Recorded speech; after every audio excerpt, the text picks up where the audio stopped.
The first sign was the sound of children laughing high-pitched too many feet hitting my front steps at once. I opened the door and saw them all. My younger brother Ethan, his wife Olivia, their 3 kids, and my parents Susan and Mark, uninvited, smiling like they belonged there. Ethan pushed his sunglasses up and looked around the porch like he was doing a home inspection. His oldest, Liam, was already pressing his face against the living room window. Olivia stood off to the side, holding their youngest, a baby wrapped in a blue blanket, and giving me that tight, polite smile she always used when she was pretending we were friends. I hadn't given them my new address. No one in the family had been over ever. I didn't need to ask how they found me. Olivia had a way of getting things. Susan walked in first without waiting for permission.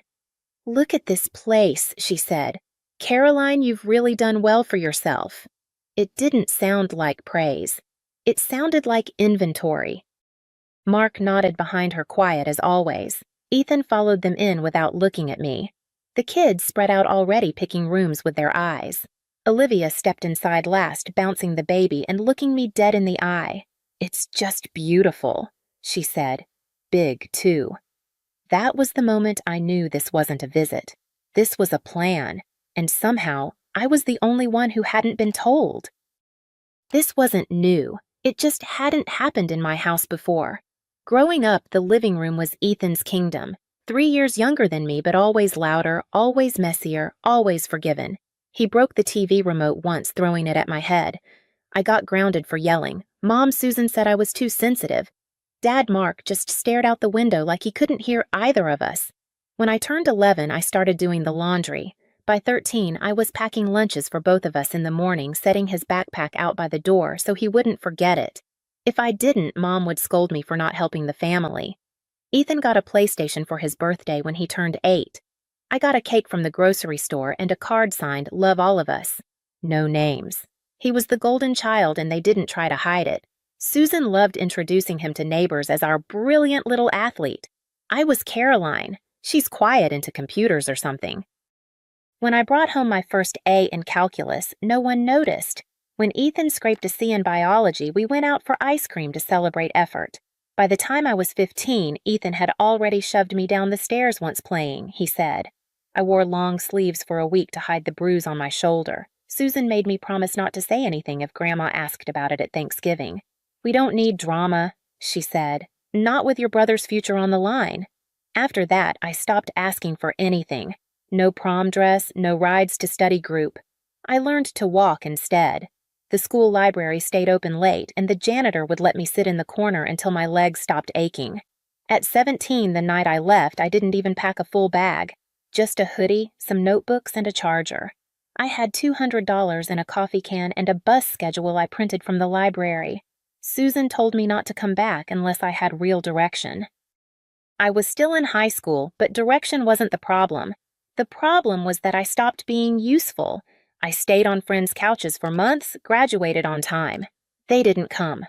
No call, no card. I told myself it was better that way. Clean cuts heal faster. After that, I never went back for holidays. No 4th of July barbecues, no Christmas stockings. If they noticed, they didn't say. Or maybe they just liked it better with one less place at the table. Ethan got married at 22. I wasn't invited. I saw photos posted online. Olivia in a white lace dress, smiling wide. Ethan next to her with his arm around her waist, like he'd never done a wrong thing in his life. They had their first kid a year later, the second right after. By then, they'd already moved into my parents' house because childcare was easier that way. Susan doted on them, posted weekly photos. 3 generations under one roof. I wasn't in a single one. From then on, I was what they called me behind closed doors. The one who left. The one who didn't understand what family meant. The one who made her own bed, so let her lie in it. I had for years. But it wasn't a bed I was worried about anymore. It was the foundation underneath it. In the spring of 2020, the world shut down, and so did my lease. My job was the first to go. I'd worked as a QA contractor for a logistics software firm. No severance, just a form email and a final paycheck that barely covered the month. My roommate lasted 2 weeks longer before packing up and heading back to her parents' place in Ohio. I didn't have that option. The apartment we'd been renting was too expensive for me alone. I sold most of what I had furniture monitors, a full-length mirror I loved just to make rent that last month. Then I stopped sleeping inside. There wasn't much left to hold on to. What I did have was my truck, a beat-up gray Chevy with more dents than paint, and a camper I bought secondhand on a whim 3 years prior. $1,200 cash, still had the receipt. I'd told myself I might go camping one day. I never did. Instead, I bolted the camper to the truck bed, swept out the dust, and made it livable barely. Foam mattress, one small fridge, and a plastic bin of clothes. I parked behind a strip mall on my first night. Streetlights kept blinking overhead. A group of teens skated by after midnight. One threw an empty can at my tailgate. I didn't sleep, just lay there palms flat against the inside wall, listening for footsteps. The next day, I called my parents, told them the truth. Job gone, lease ended. Just needed a driveway to park in for a while. Susan didn't hesitate. "That's not going to work for us," she said. "We've got the kids here. It's too crowded." Ethan got on the phone next. "If you want to park here," he said, "you're going to pay rent." The number he named was almost double what a lot nearby would have charged. I didn't argue, just hung up. After that, it was parking lots. Grocery stores, abandoned office parks, a side street near the creek. I found outlets on the back of laundromats to charge my batteries. Used solar when I could. Showered at the gym, or if that didn't work, used the public sink in a 24-hour gas station. I kept my mail at a friend's apartment. Ate canned soup cold more times than I cared to count. Once in July, the fridge failed overnight and ruined everything I had. When I finally found a warehouse job in a neighboring town, I offered to take night shifts. No commute. I lived in the back lot. The owner looked the other way. "You show up on time," he said. "That's more than most." He let me use the water tap and a spare outlet by the generator, even cleared out space so I could unhook the camper and drive the truck during the day. It wasn't comfort, but it was stability. And after the year I'd had, that counted for everything. 2 winters passed like that. I never told my parents where I was, didn't send updates, didn't ask them to care, and they didn't.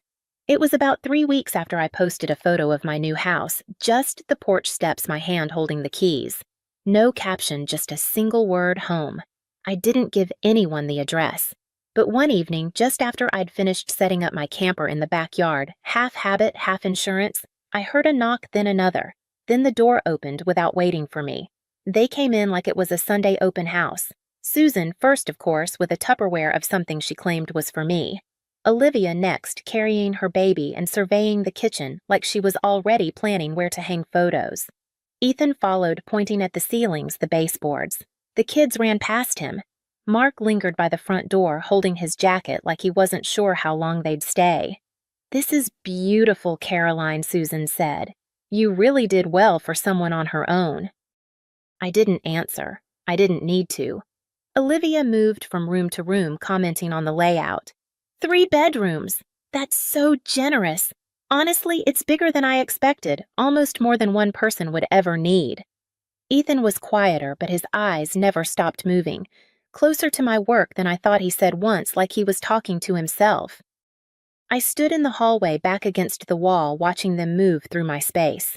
The rooms weren't big. The floors still creaked. I hadn't hung pictures yet, but it was mine. They didn't ask to see the house. They didn't ask if they could come inside. They just moved like they already belonged. When Ethan finally turned to me, his hands were in his pockets and his voice was too casual. "Got a minute?" he asked. The others all stepped outside too quickly. Susan herding the kids.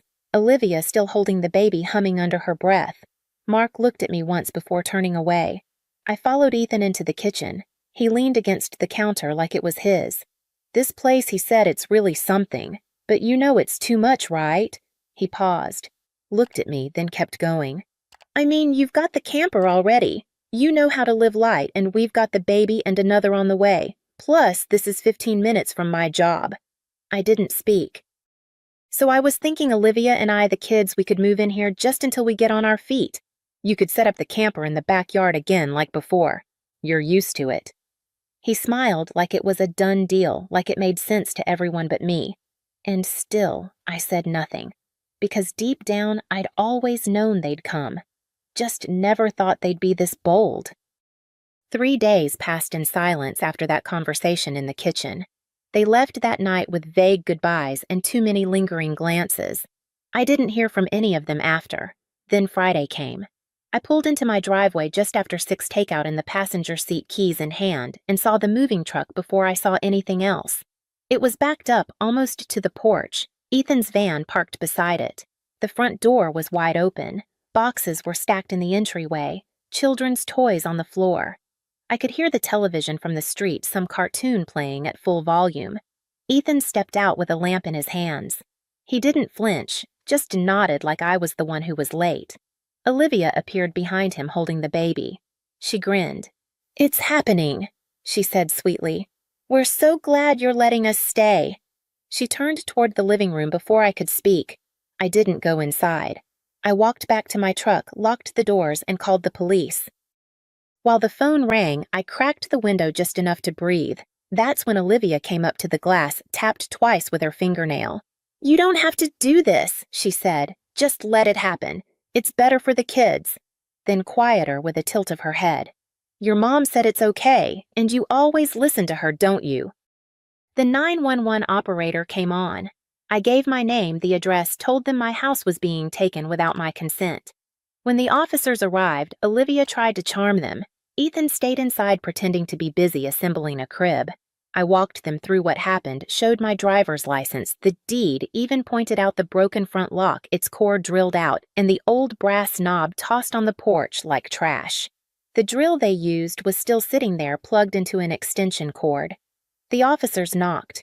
Ethan opened the door holding a stack of papers. "A lease," he said. "We have a lease." I took it from him. My name was there. My signature too, except it wasn't mine. I held it next to my ID. Let the officer see how the two didn't match. The loops, the slant, even the misspelling in my middle name. I looked at Ethan. "This is fraud." His mouth opened, then closed again. Behind him, Olivia's voice rose, trying to say something about doing it for the children, for the future, for family. The officer asked them both to step outside. That's when my parents showed up. Susan in full posture. Mark just behind her, hands shoved deep in his pockets. She walked straight toward the police and said with perfect clarity, "My daughter agreed to this." I didn't turn to her. I just handed the fake lease to the officer and said loud enough for all of them to hear. "This isn't just a lie. It's a felony, and if one more person walks into this house like they own it, I'll press charges." Olivia broke first. She tore the lease in half, then into quarters, then into shreds, tossed them like confetti onto the porch. The wind carried some into the yard. One of the officers told her to pick them up. Ethan said nothing. Susan didn't cry this time. She just looked at me, jaw clenched. "You're being cruel," she said. I looked back at her steady. "No, I'm being clear." The officers asked them all to leave the property immediately. And for once they did quiet, with no more pleading, but I knew that wasn't the end. People like them never leave with the door closed. They leave with it slightly ajar, waiting to come back. Christmas Eve came with freezing rain and the smell of cinnamon from my aunt's pie. I'd invited 10 people. Half were cousins I hadn't seen in years. The rest, my uncle, his wife, 2 old college friends came from out of state. Some drove 3 hours just to be there. They brought folding chairs, homemade food, and music on scratched CDs. One of them, my Uncle James, had even burned a Nat King Cole Christmas album. He said no holiday felt right without it. We laughed more than I expected. No one asked about my parents. No one mentioned Ethan. They'd all read the post months earlier before I locked down my profile, and none of them had questioned it. Around 8 p.m., the door opened. I hadn't invited them. I never even gave them the time. But there they were. Susan first holding a tray of store-bought cookies like that made a difference. Mark behind her, stiff and silent. Ethan walked in with his hands raised like he came in peace. Olivia followed. No baby this time, just makeup, perfume, and that permanent pout. They all said Merry Christmas like it was still theirs to say. The music stopped. Chairs creaked. My cousin Emily stood up slowly, arms crossed. Uncle James looked at me waiting. I didn't say anything. Then he turned to Susan. "You weren't invited," he said. Susan smiled. "We came to make amends." James didn't move. No, you came to be seen. That's different. The room stayed still. Olivia tried to explain about the kids, about space, about not meaning to cause trouble. Her voice rose with each word until she was talking over herself. Then came the tears. She dropped into one of the chairs, hands covering her face, crying loud enough for the baby to hear from another zip code. She kept saying how unfair it was that a woman with 4 kids has to live in a crowded house, while someone with none gets all this. I stayed standing, arms at my sides. Olivia looked up, tear-streaked and shaking. You don't even have a family, Caroline, and we do. Behind her, Ethan stared at the carpet. Susan looked ready to defend her, but my aunt beat her to it. You had a family, she said to Susan Sharp. You had 2 children, but you made one disappear. Susan blinked. You erased her. My aunt continued. When she needed you, you laughed, and now that she doesn't, you come bearing cookies. No one replied. Ethan shifted his weight, tried to speak, but James cut him off. You tried to steal her house, he said. That's not a misunderstanding. That's theft. The last voice came from the hallway. My grandmother, then small, barely heard. All evening said softly, I saw the lease, I saw the broken lock, and I saw the photos from the years you left her out. She looked at me then. You don't owe them forgiveness. I nodded once. That was it. No screaming, no storming, just silence, so thick it swallowed the room. Susan stepped back first. She left the cookies on the counter. Olivia wiped her face and followed. Ethan didn't look up once. Mark lingered. He opened the door last. Merry Christmas, he said, but it didn't sound like he meant it. We didn't answer. They didn't try to come back inside after that. The door closed. The music resumed soft, hesitant at first, like the room had to remember how to be warm again. Someone turned Nat King Cole back on. The lights flickered as the heater kicked in. No one mentioned what just happened. We passed plates, refolded napkins. My friend Jessica poured wine for the table like we hadn't just watched a family unravel. Later, I stepped outside with a blanket wrapped around my shoulders. The yard was quiet. A few guests had started claiming sleeping bags in the camper, curious to see how I'd lived. One cousin said it reminded him of being a kid again. He meant it kindly. I stayed on the porch for a while, letting the cold hit my face. They had come into my house with smiles as if they hadn't tried to take it. They left with cookies and pity parties, and not one of them said they were sorry. Maybe they never would. That was the thing about people like them. They didn't believe in consequences, only inconveniences, and being told no was always the worst kind. Christmas morning came quiet. The house still smelled like cinnamon and coffee. Someone had already started a second pot. I stepped over folded blankets, empty wine glasses, a half-finished plate of pie, the kind of mess that meant people felt safe here. Outside, frost glazed the truck. The camper sat just beyond the fence line, pale in the winter light. A cousin had slept out there. She'd left the curtain half open, and I could see a folded quilt on the bench seat. Neat, respectful. I walked around to the side yard, ran a hand across the aluminum siding, the same camper I'd once cried inside, teeth clenched, whispering that I would never beg again. I didn't. I passed the spot where Ethan had parked the moving truck. Grass still dead in the shape of its tires. A single zip tie lay in the dirt, probably from one of the boxes he'd never unpacked. Nothing stolen, nothing broken. Just a plan that failed. Before going back in, I paused at the porch. The front light was still on. I hadn't turned it off. They said I didn't have a family. But last night, 10 people stayed in my home. Shared food, washed dishes, told old stories. No one cried in the hallway. No one threw anything. No one asked me to leave. I stood at the door, then reached up and flipped the porch light off. No need to leave it on for anyone anymore. Caroline learns the power of self-assertion and the importance of setting boundaries even against family. Her experience reveals that love and loyalty must be mutual, not demanded or exploited. Growing up overshadowed by her brother Ethan, she was conditioned to prioritize others' needs, enduring neglect and manipulation. When her family invades her hard-earned home, assuming entitlement to her space, Caroline faces a choice: acquiesce or stand firm. By calling the police and exposing their fraudulent lease, she rejects their narrative that she owes them her success. The Christmas Eve confrontation, where her aunt and grandmother affirm her worth, solidifies her realization that family is not defined by blood, but by respect and support. Caroline's decision to turn off the porch light symbolizes her closure to those who never valued her. She learns that protecting her peace is not cruelty, but clarity, and that true family, her chosen community of cousins and friends, offers love without strings. This lesson empowers her to embrace her independence, recognizing that her worth is not tied to others' approval, but to her own resilience and courage in claiming her space. Growing up, I thought every family worked the way mine did. Parents made demands, children complied without question, and money flowed upward regardless of who actually earned it. It wasn't until I turned 28 and started therapy that I realized how deeply manipulated I'd been my entire adult life. The pattern started when I graduated college and landed my first real job as a hospital administrator. Within weeks, my parents began calling about temporary help with various expenses. A few hundred here for utilities, 1,000 there for car repairs, always with promises of repayment that never materialized. By the time I recognized the pattern, I'd already handed over nearly $15,000 in what they called family support. But the medical bills were different. They weren't asking anymore. They were demanding.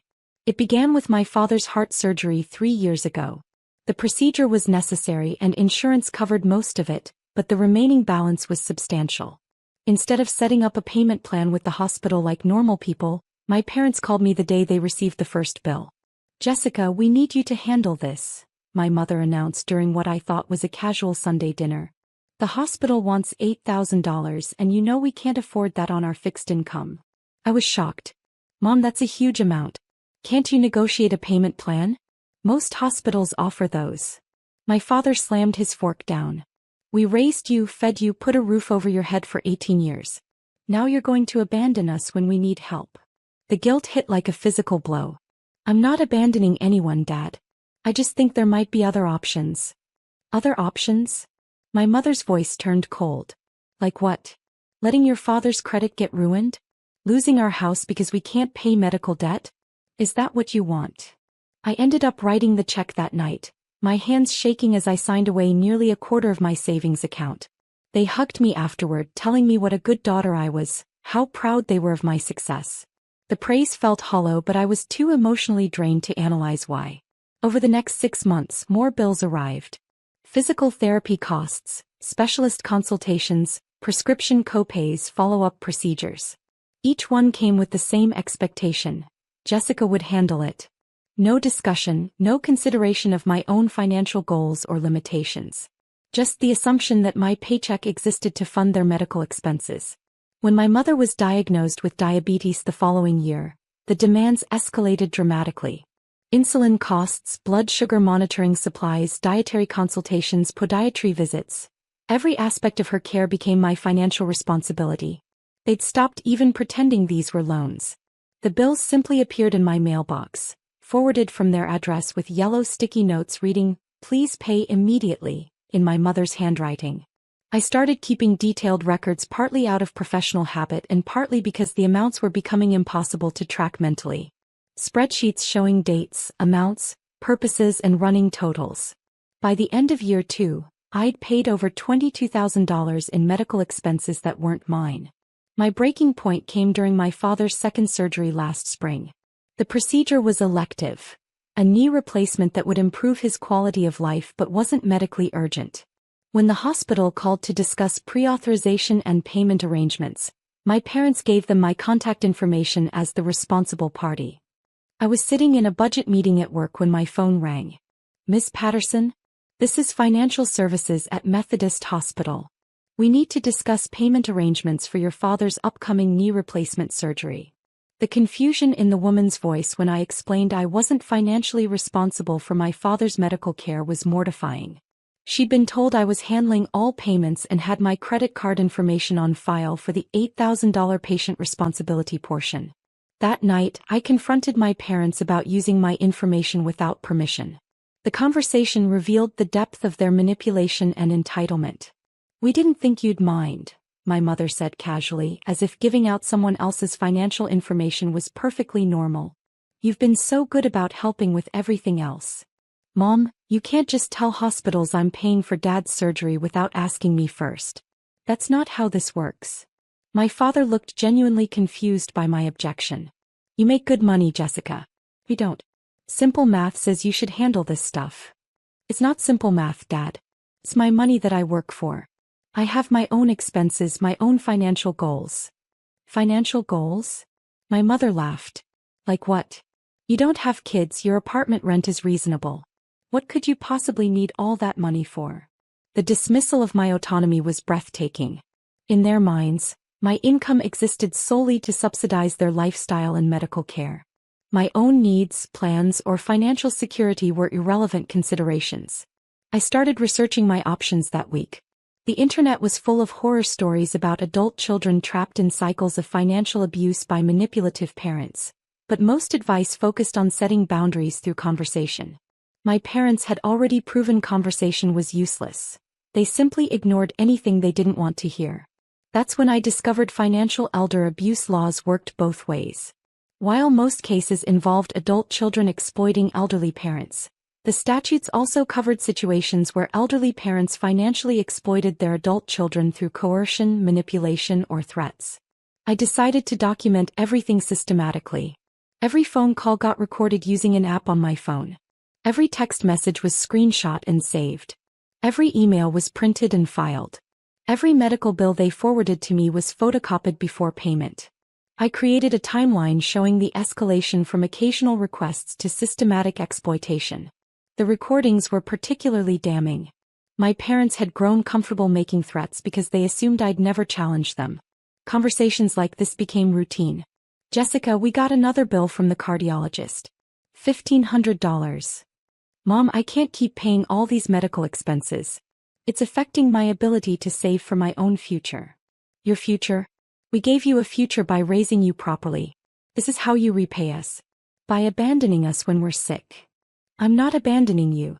I'm asking you to take some responsibility for your own medical bills. Fine. I guess we'll just have to tell everyone at church how selfish our daughter turned out to be. How we sacrificed everything to give her a good education, and now she won't help when we're old and sick. The guilt trips became increasingly elaborate and manipulative.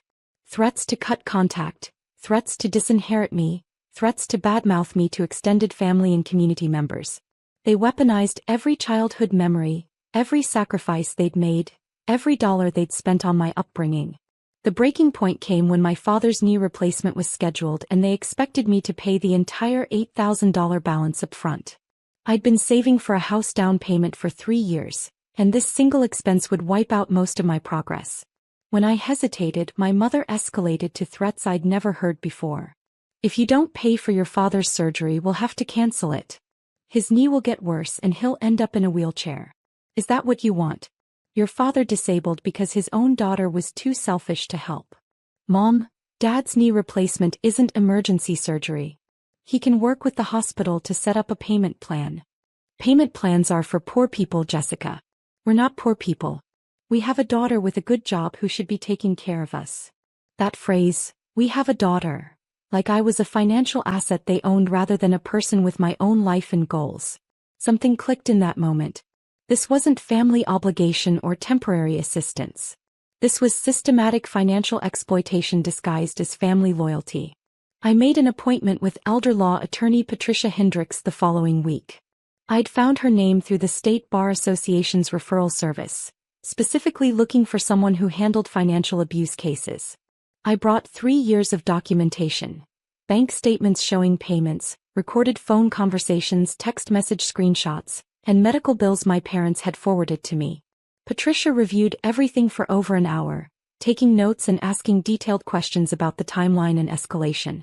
When she finished, her assessment was clear and shocking. Jessica, what you're describing is textbook financial elder abuse, but with the roles reversed. Your parents are using emotional manipulation, threats, and coercion to force you to pay debts that aren't legally your responsibility. The systematic nature of this, combined with the threats and manipulation, constitutes criminal financial exploitation under state law. I felt relief and terror simultaneously. Relief that someone with legal expertise confirmed my instincts about the situation. Terror about the implications of taking legal action against my own parents. What are my options? I asked. Several. We can start with a cease and desist letter demanding they stop forwarding medical bills to you and stop using your contact information with healthcare providers. If they continue, we can file for a restraining order that includes financial protection provisions.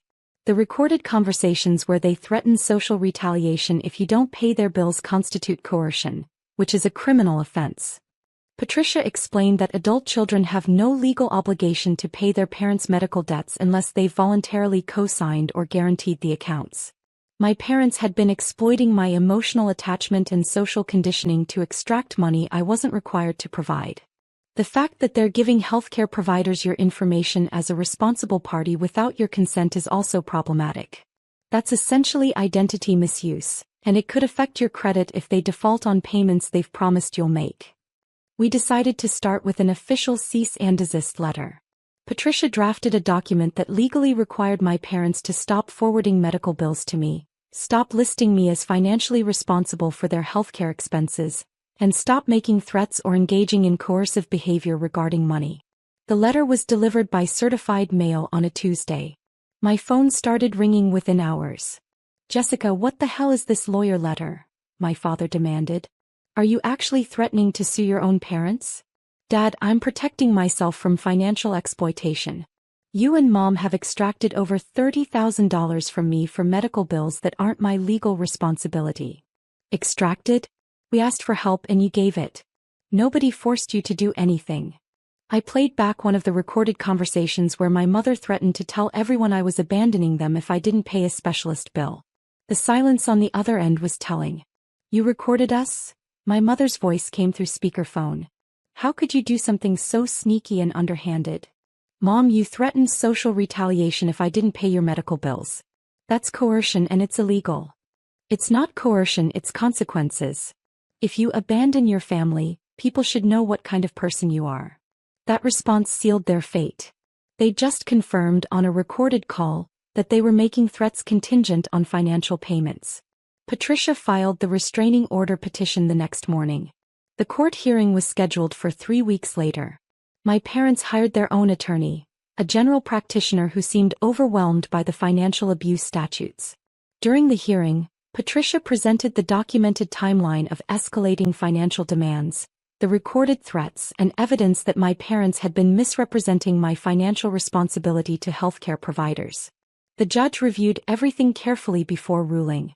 The evidence clearly shows a pattern of financial coercion and emotional manipulation designed to force the petitioner to pay debts she didn't incur and isn't legally responsible for. The respondents have engaged in systematic financial exploitation using threats of social retaliation and family estrangement. The court issued a comprehensive protection order that prohibited my parents from requesting or demanding money from me for any purpose, listing me as financially responsible for their debts or expenses, contacting healthcare providers about my financial information, making threats of social, familial, or reputational consequences related to money, discussing my finances with other family members or community members. The order also required them to notify all healthcare providers that I was not responsible for their medical expenses and to correct any records listing me as a guarantor or responsible party. My parents were furious but legally constrained. They tried calling once to complain about the embarrassment of having a restraining order, but I referred them to the court order and hung up. Patricia had advised me to document any violations immediately, and contact attempts related to money or threats would constitute contempt of court. The social fallout was significant but manageable. My parents did tell extended family about the legal action, but they couldn't provide details without admitting they'd been financially exploiting me. Most relatives who heard the story were shocked to learn about the systematic bill-paying demands and threats. My Aunt Carol called after hearing their version of events. "Jessica, your parents said you got a restraining order because they asked for help with medical bills?" "Aunt Carol, they demanded over $30,000 in 3 years and threatened social retaliation if I didn't pay. I have documentation of everything." $30,000? For medical bills? Honey, that's not asking for help, that's financial abuse. Having an older family member validate my decision helped enormously. Carol had always been the practical one in the family, and her support gave me confidence that I'd made the right choice. The financial relief was immediate and dramatic. Without the constant drain of medical bill payments, I was able to resume saving for a house down payment. Within 6 months, I'd rebuilt my emergency fund and increased my retirement contributions. The stress of waiting for the next financial demand was gone. More importantly, the emotional manipulation stopped. The court order had teeth, and my parents understood that violating it would result in serious legal consequences. They couldn't threaten family estrangement or social retaliation because doing so would constitute contempt of court. Patricia had warned me that financial abusers often escalate before they accept new boundaries, and my parents didn't disappoint. They tried enlisting my younger brother to pressure me into dropping the restraining order, claiming it was hurting their reputation in the community. When David called to play mediator, I was ready with facts. David, they've taken over $30,000 from me in 3 years using threats and manipulation. Would you be okay with that happening to you? 30,000? I thought it was just occasional help with big medical bills. I have documentation showing every payment, every threat, every manipulation tactic they used. This wasn't occasional help. It was systematic financial exploitation. David's shock was genuine. Our parents had presented my financial support as voluntary and minimal, not systematic and coercive. When he learned the real scope of the exploitation, he stopped pressuring me to reconcile and started setting his own financial boundaries. The long-term effects of the legal action have been entirely positive. My parents were forced to negotiate payment plans with healthcare providers like Responsible Adults. They discovered that most hospitals offer reasonable arrangements for patients who can't pay large balances immediately. More importantly, they learned that their medical expenses were their responsibility, not mine. The entitlement and assumption that my income existed to subsidize their lifestyle was legally challenged and officially rejected. I've continued therapy to process the years of emotional manipulation and financial abuse. My therapist helped me understand that the guilt and obligation I felt were manufactured through systematic conditioning, not legitimate family responsibilities. The protection order has been in effect for 18 months now, and my parents haven't violated it. They've learned to manage their medical expenses independently, and our relationship has improved significantly without the constant financial pressure and threats. I've also become an advocate for other adult children dealing with financial exploitation by parents. The assumption that family loyalty requires unlimited financial sacrifice is deeply harmful and often legally questionable. Parents who use emotional manipulation and threats to extract money from their adult children are engaging in financial abuse, regardless of the family relationship. The documentation I kept was crucial for legal protection, but it also helped me recognize patterns I'd been too emotionally involved to see clearly. The escalation from requests to demands to threats happened gradually enough that I'd normalized each step. Today, I'm financially stable, emotionally healthier, and legally protected from further exploitation. My parents still deal with medical expenses, but they do so through legitimate channels without involving me. The legal intervention wasn't just about money. It was about establishing my right to financial autonomy and protection from emotional manipulation. Most importantly, I learned that setting boundaries with manipulative family members often requires external authority and legal backing. Some people simply won't respect personal boundaries until those boundaries are enforced by courts, law enforcement, or other official institutions. The financial elder abuse statutes that protected me exist because this type of exploitation is common and harmful. Adult children who find themselves pressured, threatened, or manipulated into paying their parents' bills should know that legal protection is available and effective. My relationship with my parents will never be the same, but it's healthier now because it's based on mutual respect rather than financial exploitation and emotional manipulation. Sometimes protecting yourself requires legal action even against family members, and that's not only acceptable, it's necessary. I should have known Marcus would try to sabotage my promotion. For 28 years, my older brother had perfected the art of undermining my achievements while positioning himself as the concerned sibling, just looking out for me. But this time his interference would cost him everything. Growing up as the younger sister in a family that worshipped Marcus's every accomplishment, I'd learned to keep my successes small and quiet. When I made honor roll, Marcus would remind everyone that grades didn't matter as much as real-world experience. When I got into a good college, he'd point out that book smarts weren't the same as street smarts. When I landed my first job at Morrison & Associates Marketing, he'd warned the family that corporate environments were toxic, and I was too sensitive to handle office politics. The pattern was always the same. Marcus positioned himself as the successful, practical older brother, while casting me as the emotional, naive little sister who needed protection from her own ambitions. Our parents bought into this narrative completely, constantly asking Marcus to keep an eye on my career choices and offering him opportunities to advise me on professional decisions. What they didn't see was how systematically Marcus undermined my confidence behind the scenes. Every promotion opportunity came with his warnings about office politics. Every professional achievement was met with concerns about whether I was getting too big for my britches. Every workplace challenge became evidence that I wasn't cut out for corporate success.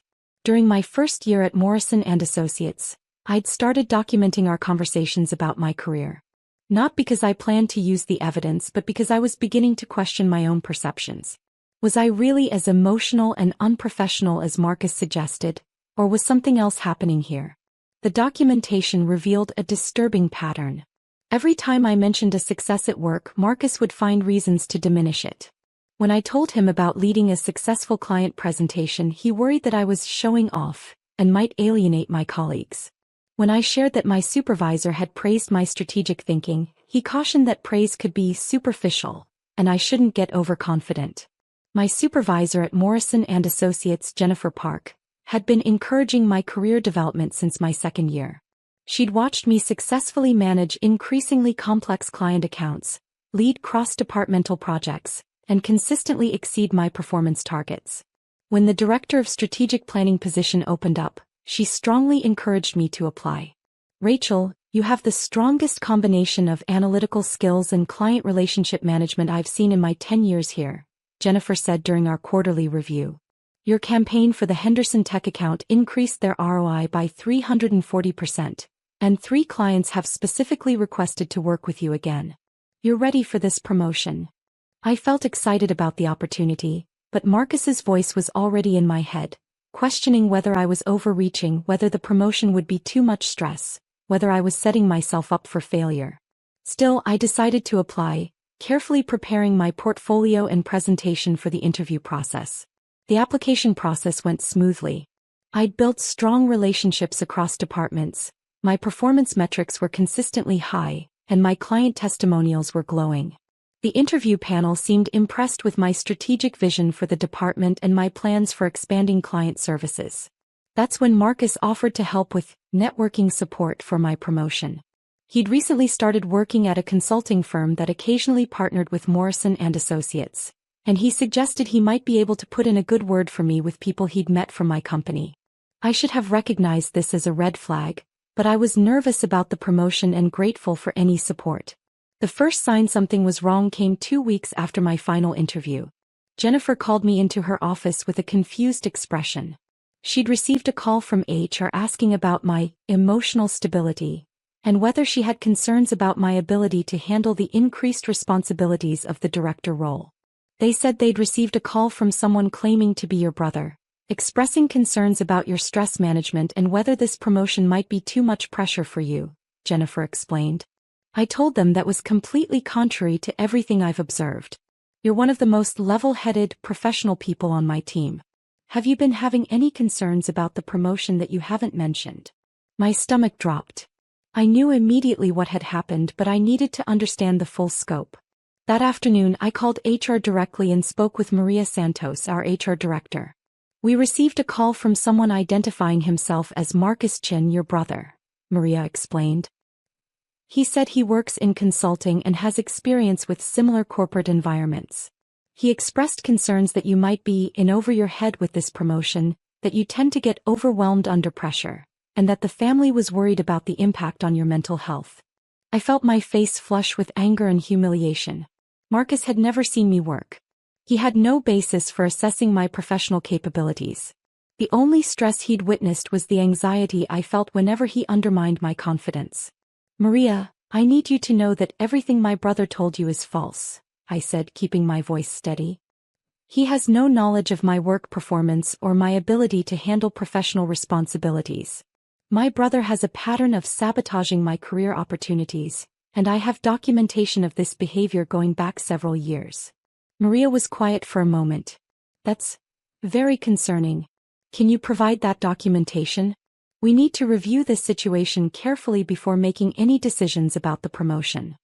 I spent the next week compiling evidence. Screenshots of text messages where Marcus dismissed my achievements. Email threads where he'd suggested I was getting ahead of myself, professionally. Documentation of conversations where he'd warned me against applying for promotions or taking on leadership roles. But the most damaging evidence came when I started investigating whether Marcus had contacted anyone else at my company. I reached out to colleagues in different departments, asking if anyone had received inquiries about me from someone claiming to be my brother. The results were devastating. Marcus had called the accounting department, expressing concerns about whether I could handle budget management responsibilities. He'd contacted our IT department, suggesting I might not be technically savvy enough for a strategic role. He'd even called our largest client, Henderson Tech, introducing himself as my brother and asking if they'd had any concerns about working with me. Jennifer was horrified when I showed her the documentation. Rachel, this is systematic sabotage of your career. This goes beyond normal family dynamics. This is deliberate interference with your professional reputation and opportunities. Together, we prepared a comprehensive response for HR and the executive team. Jennifer provided additional documentation of my performance, including client feedback, project outcomes, and peer evaluations. She detailed specific examples of my leadership skills, my ability to handle pressure, and my professional demeanor in challenging situations. The response from our CEO, David Morrison, came faster than I expected. He called me into his office on a Friday afternoon in November, along with Jennifer and Maria from HR. Rachel, I've reviewed all the documentation you provided and I've spoken with Jennifer extensively about your performance, Mr. Morrison began. I need to start by apologizing. We should have come to you directly when we received concerning information about your capabilities, rather than investigating behind the scenes. That was a failure on our part. I held my breath, waiting for the rejection I was sure was coming. However, after reviewing everything, your performance record, your client relationships, Jennifer's detailed assessments, and this unfortunate family situation, I've reached a decision about the director position. My heart was pounding as I waited for his next words. I'm promoting you to Director of Strategic Planning, effective immediately, with a 25% salary increase and expanded authority over client strategy development.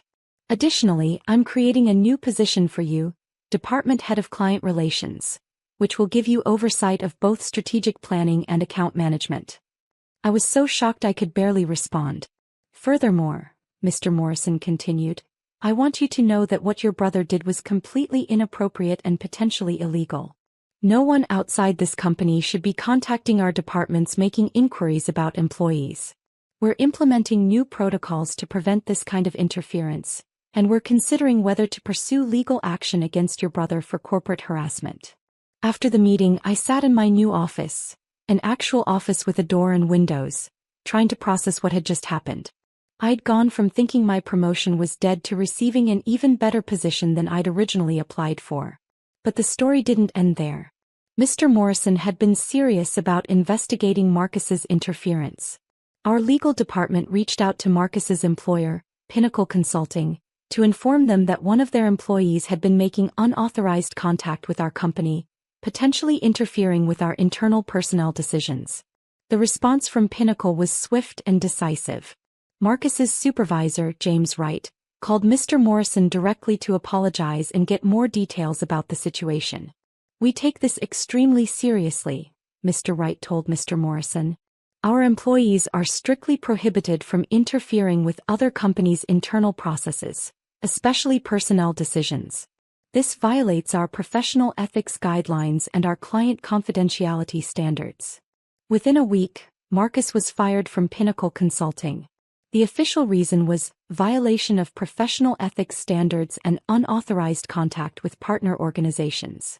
But the real impact went beyond just losing his job.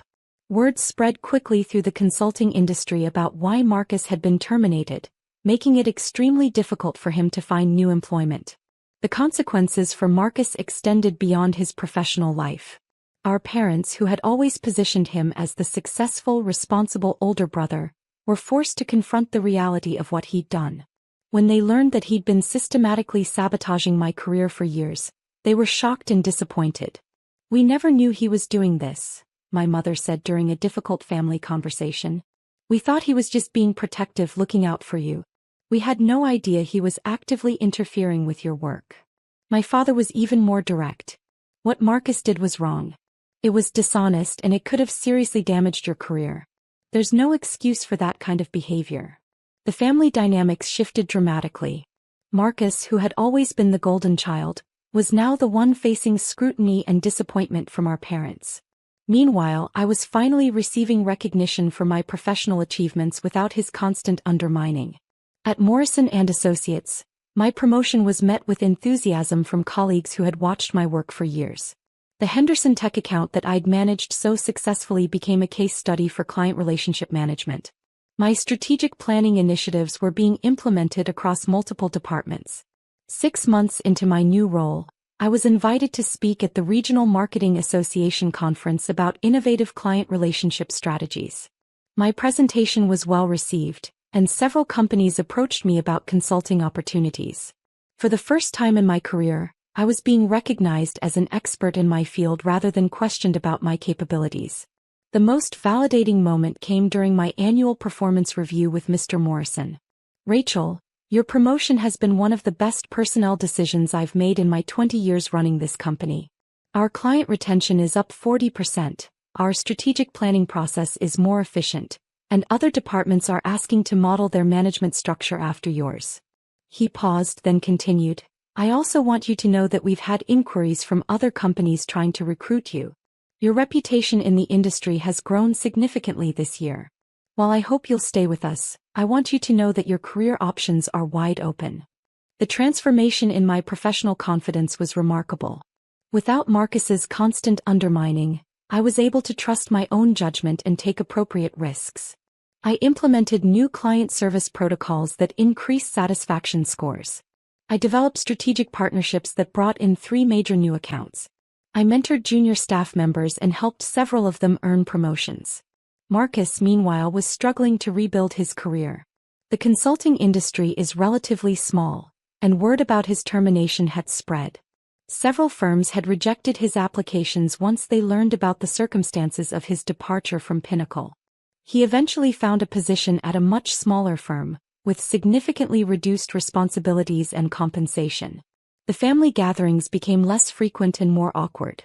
Marcus's fall from grace was difficult for everyone to navigate, especially our parents, who had invested so much in the narrative of his success. I tried to be gracious about the situation, but I also maintained clear boundaries about discussing my career with him. A year after my promotion, I received an unexpected call from James Wright at Pinnacle Consulting. They were looking for a new director of client strategy, and my reputation in the industry had caught their attention. The irony wasn't lost on me. The company that had fired Marcus for sabotaging my career was now trying to recruit me. "We've been following your work at Morrison & Associates," Mr. Wright explained. "Your innovative approach to client relationships and strategic planning is exactly what we're looking for. We'd like to discuss a significant opportunity with substantial growth potential." I was flattered but ultimately decided to stay at Morrison & Associates, where I had strong relationships and continued opportunities for advancement. Mr. Morrison had already begun discussing the possibility of making me a junior partner within the next 2 years. The most rewarding aspect of my career growth was the mentoring opportunities that came with my new position. I made it a priority to support other employees who seemed to be struggling with confidence or family pressure. I could recognize the signs of external undermining because I'd experienced it myself. One junior account manager, Lisa, reminded me of myself 2 years earlier, talented and hardworking but constantly second-guessing her abilities. During our one-on-one meetings, I learned that her father had been discouraging her from pursuing management roles, suggesting she wasn't leadership material. "Lisa, I want you to focus on the objective measures of your performance," I told her. "Your client feedback scores are consistently high, your project management skills are excellent, and your strategic thinking is sophisticated. Those are facts, not opinions. Trust the data about your capabilities rather than external voices that might not have your best interests at heart. With encouragement and mentoring, Lisa applied for and received a promotion to senior account manager within 6 months. Watching her confidence grow reminded me how much damage family sabotage could do, and how powerful professional validation could be in counteracting it. 2 years after my promotion, I was indeed offered a junior partnership at Morrison & Associates. The ceremony was attended by colleagues, clients, and industry partners who had worked with me over the years. The validation from the professional community was overwhelming in the best possible way. My parents attended the partnership celebration, finally seeing objective evidence of my professional success. My mother later admitted that she'd never fully understood my work before, but seeing the respect I commanded from colleagues and clients helped her appreciate my capabilities. "I realize now that we may have held you back by always asking Marcus to advise you," she said. "We thought we were being helpful, but we didn't understand how successful you were on your own." Marcus was not invited to the celebration. Our relationship had never recovered from his sabotage, and I'd accepted that it probably never would. The damage to trust was too significant, and his actions had been too deliberate to chalk up to misguided concern. As I settled into my role as junior partner, I reflected on how dramatically my career trajectory had changed once the sabotage stopped. Without Marcus's constant undermining, I'd been able to take appropriate risks, trust my judgment, and build on my successes rather than constantly questioning my capabilities. The promotion that Marcus had tried to prevent became the foundation for everything that followed. The confidence I gained from Mr. Morrison's validation created a positive cycle. Success led to more opportunities, which led to more success, which led to industry recognition and partnership. Most importantly, I'd learned to distinguish between genuine concern and disguised sabotage. Marcus's worry about my stress levels had really been about maintaining his position as the successful sibling. His protection from office politics had really been about preventing me from developing professional relationships and skills. The workplace investigation that followed Marcus's interference also led to important policy changes at Morrison & Associates.